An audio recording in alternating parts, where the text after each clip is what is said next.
thank you for joining us today. We are delighted to have you here on Minnesota's Give to the Max Day. This is a very important day for us here at Save the Boundary Waters. So thank you for joining. As you probably know, because you've been following our information, we are here fighting a proposed sulfide ore copper-nickel mine that is on the edge of the Boundary Waters wilderness area in northern Minnesota. This is the most visited wilderness in the U.S., and that copper mine is right on the edge of it.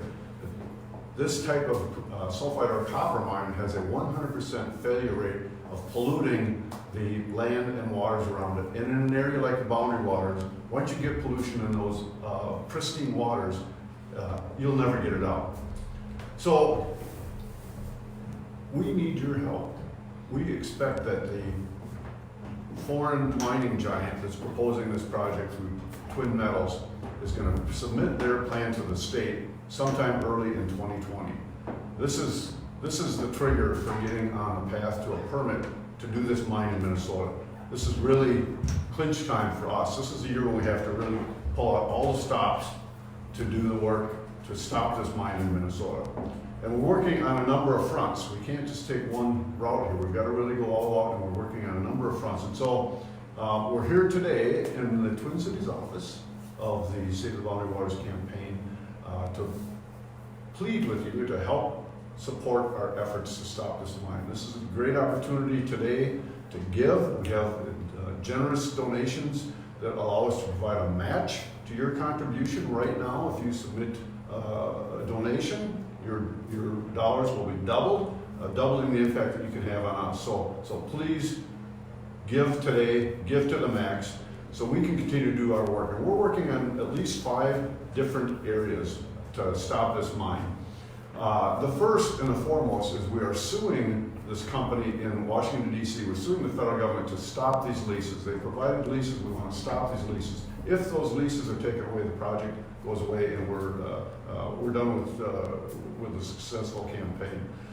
We're also working with Congress. We've got a tremendous supporter in Betty McCollum, Representative Betty McCollum from Ramsey County area, and we're looking to create some legislation that requires the government to use the science that they've already got to demonstrate that this is not a viable project. This is going to be devastating to the area, and if they look at the science, they know that, and they will have to protect the Boundary Waters.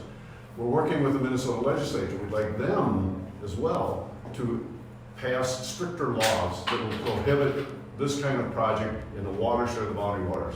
And we are working with federal and state agencies, both the Department of Natural Resources, the Minnesota Pollution Control Agency, as well as the Federal Bureau of Land Management, again, to implore them to look at the science. The science will tell you that if you do this project, you will have a permanent and devastating effect on the Boundary Waters.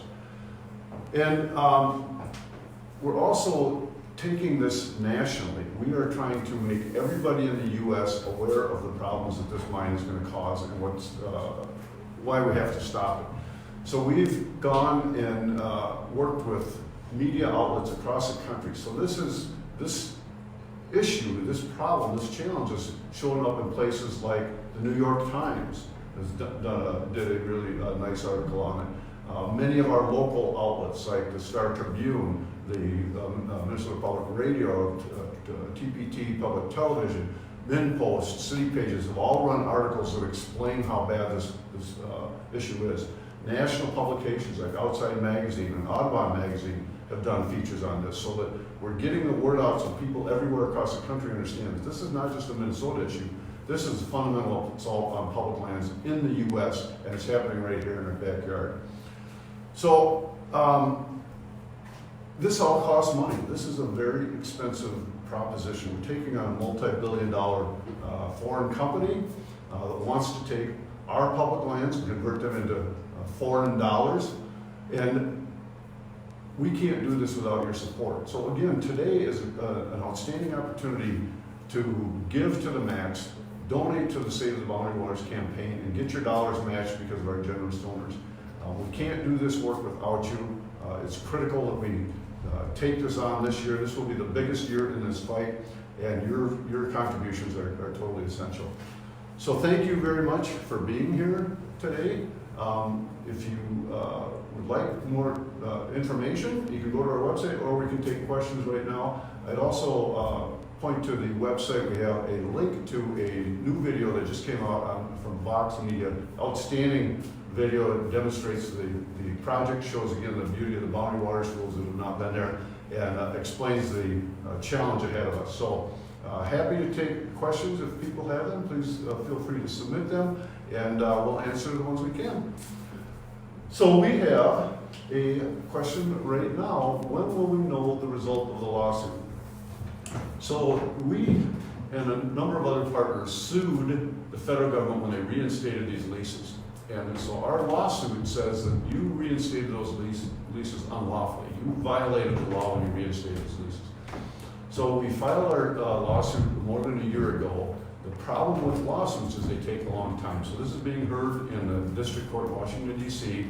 We expect a first decision perhaps early in 2020. Now the bad news for us is that the judge who is hearing this is a very conservative judge, a young Trump appointee. We expect that this judge may not be favorable to the argument, but the appeals court that this is lawsuit is in is much more reasonable, and we expect that this lawsuit will be appealed no matter what. I mention that just because the nature of lawsuits is that they take time. So while we may get a decision early in 2020 on the first lawsuit, the appeals will take another 2 years or longer to finally resolve. So we expect that we will be successful. It's very clear that the leases were unlawfully reinstated. The current administration has a 5% success rate in defending these kinds of cases, so we think we're going to be successful. But in the meantime, the mine plan is going to be submitted, and we have to continue to confront that mine plan on the local level. So lawsuits, a couple of years, other activities, really big time this year. Another question, where will my money go? So I mentioned we're the mining company that we're fighting here is Antofagasta. They're a Chilean company, a multi-billion-dollar company. They're one of the biggest global mining companies out there. And we are really leading the fight. The Save the Boundary Waters campaign is leading the fight on this effort. We have the support of a lot of partners, but we are the ones who are carrying the water here. We have a very small but very, very dedicated and hardworking staff. Your contributions are going to go to our staff who are working with Congress to get Congress to act, to our staff who are working with the legislature to get the legislature to act, supporting our science department where we are providing information for the lawsuit and for the regulators so they can understand the impacts of that. We have a large network of supporters through groups like the Kids for the Boundary Waters that helps get that message to Washington, D.C. So it's really paying for all of these different activities that I mentioned, the federal litigation, the congressional work, the state legislative work, getting the word out across the country, and then making sure that people are educated about what's happening by putting good information on our website and through our social media site. So it pays for this campaign to carry that work forward. Well, if there are no more questions, well, thank you again very much for joining us this morning. Again, this is Give to the Max Day. We really are totally dependent on your contributions, and we are so appreciative that you're here, that you're contributing, that you're helping us carry this case forward. 2020 is going to be a critical year. This is where things are going to happen, and your contributions today are more important than ever. So thank you very much. Thanks for joining us, and we hope to see you on our website.